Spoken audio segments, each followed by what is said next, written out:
بسم الله الرحمن الرحيم. زحزح عن النار وادخل الجنة فقد فاز. قيل يا رسول الله من أكيس الناس وأهزم الناس؟ قال صلى الله عليه وسلم أكثرهم ذكرا للموت وأكثرهم استعدادا للموت ذهبوا بشرف الدنيا وكرامة الآخرة او كما قال صلی اللہ علیہ وسلم. انسان دنیا کے اندر آتا ہے، چند دن دنیا میں قیام کرنے کے بعد اپنی اگلی منزل عالم برزخ کی طرف چلا جاتا ہے. انسان سفر در سفر کرتا ہوا اللہ کی بارگاہ میں حاضر ہوگا. عالم ارواح میں ہے، وہاں سے عالم دنیا کے اندر آیا. عالم دنیا میں ہے، چند دن قیام کیا، پھر انتقال ہو گیا عالم برزخ کی طرف. وہاں ایک مدت ٹھہرنے کے بعد پھر اس کا انتقال ہو جائے گا عالم آخرت کی طرف، عالم محشر کی طرف، اور پھر وہاں سے وہ منتقل کر دیا جائے گا اپنے اعمال کے اعتبار سے جنت کی طرف یا جہنم کی طرف. فمن زحزح عن النار وادخل الجنہ فقد فاز. جو آگ سے بچا لیا گیا، جہنم سے بچا لیا گیا، ادخل الجنہ جنت کے اندر داخل کر دیا گیا، فقد فاز حقیقت میں اس نے کامیابی کو پا لیا. دنیا کی زندگی عارضی، دنیا کی خوشی بھی عارضی، دنیا کے غم بھی عارضی. الدنیا سجن المؤمن و جنت الکافر. دنیا کے اندر انسان اگر مومن ہے تو اس کی مثال قید خانے میں رہنے والے آدمی کی طرح ہے. اگر کافر ہے اس کی مثال آزاد پھرنے والے آدمی کی طرح ہے. کافر آدمی دنیا کے اندر چند دن اپنی منمانی کے گزار کے چلا جاتا ہے، جبکہ مومن آدمی ایسے رہتا ہے جیسے ایک قیدی قید خانے کے اندر رہتا ہے اور اپنے وہاں کے اہلکاروں کے ماتحت رہنا پڑتا ہے. اسی طریقے سے دنیا کے اندر ایک مومن انسان اللہ کے احکامات کے ماتحت رہتا ہے. ہر وقت قدم قدم پہ اللہ کے احکامات کو دیکھتا ہے کہ اب یہاں کون سا حکم ہے، اب یہاں پیغمبر صلی اللہ علیہ وسلم کی کون سی سنت ہے، اس کے مطابق عمل کرتا ہے. اپنی خواہشات پر آرے چل جاتے ہیں، اپنی خواہشات پر قدم رکھتے ہوئے آگے چلتا ہے. بڑی ہی تمنائیں، بڑی ہی خواہشات ایسی ہوتی ہیں جو انسان چاہتا ہے کہ میں یہ عمل کر لوں، لیکن محض اس لیے چھوڑ دیتا ہے کہ اللہ رب العزت ناراض ہوں گے، اللہ کے پیارے حبیب صلی اللہ علیہ وسلم ناراض ہوں گے. اسے پتہ ہے کہ دنیا کی مثال ایک مسافر خانے کی طرح ہے.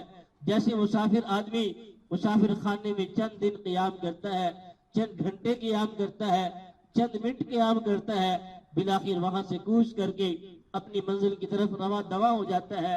اسی طریقے سے ایک مومن آدمی بھی ذرا بھی دنیا کے اندر دل نہیں لگاتا، بلکہ دنیا سے گزرتا چلا جاتا ہے اور آخرت کی تیاری میں مگن رہتا ہے، آخرت کی تیاری کے اندر منہمک رہتا ہے. ایک بزرگ نے، اللہ والے نے کیا پیاری مثال دی. ہمیں ایک آدمی دوڑتا ہوا آ رہا ہے، اس کے پیچھے شیر لگا ہوا ہے اور وہ ایک کنویں کو دیکھتا ہے، اس کنویں کے اندر چھلانگ لگانے کی کوشش کرتا ہے. جب نیچے دیکھتا ہے ایک بڑا اژدہا اپنا منہ کھولے بیٹھا ہوا ہوتا ہے. شیر قریب آ چکا ہوتا ہے. اس نے وہی جھاڑیاں سے پکڑی اور کنویں کے اندر جو ہے لٹک گیا تاکہ شیر چلا جائے گا، میں ان جھاڑیوں کے ذریعے سے دوبارہ اوپر آ جاؤں گا. لیکن جیسے ہی وہ جھاڑیاں پکڑی تو کیا دیکھتا ہے کہ ان جھاڑیوں کی جڑوں کے اندر دو چوہے بیٹھے ہوئے ہیں. ایک سفید رنگ کا ہے، ایک سیاہ رنگ کا ہے، اور وہ جھاڑیوں کی جڑیں جو اس نے پکڑی ہوئی تھی ان کو کاٹنا شروع کیا ہوا ہے. لیکن ساتھ ہی کیا دیکھتا ہے کہ وہاں ایک شہد کا چھتا لگا ہوا ہے، وہاں سے شہد قطرے قطرے ٹپک رہا ہے. اس نے اپنا منہ کھول دیا، اس کے اندر شہد آنا شروع ہو گیا. اب اسے نہ ان جھاڑیوں کے کٹنے کی فکر رہی، نہ اسے اژدہا کی فکر رہی، اور نہ ہی اسے اب شیر کی فکر رہی. بس وہ اس شہد کے اندر ہی منہمک ہو گیا. فرمایا کہ اس کا انجام کیا ہونے والا ہے؟ بالآخر چند ہی گھنٹوں میں، چند ہی منٹوں میں جب یہ چوہے اس جڑوں کو کاٹ دیں گے تو اس کے بعد یہ نیچے گرے گا، نیچے اژدہا ہوگا. اگر یہ اوپر آئے، اوپر شیر ہوگا، تو یہ ساری کی ساری چیزیں اس کی ہلاکت کا سامان لیے ہوئے ہیں، لیکن وہ اس شہد کے اندر انہماک میں لگا ہوا ہے. فرمایا یہی مثال اس آدمی کی ہے جو دنیا کے اندر آ رہا ہے. فرمایا کہ اس کی مثال جو شیر تھا، اس کی مثال موت کی سی ہے کہ انسان کے پیچھے موت ہاتھ دھو کے لگی ہوئی ہے. انسان جہاں بھی جاتا ہے موت اس کے پیچھے پیچھے جا رہی ہوتی ہے.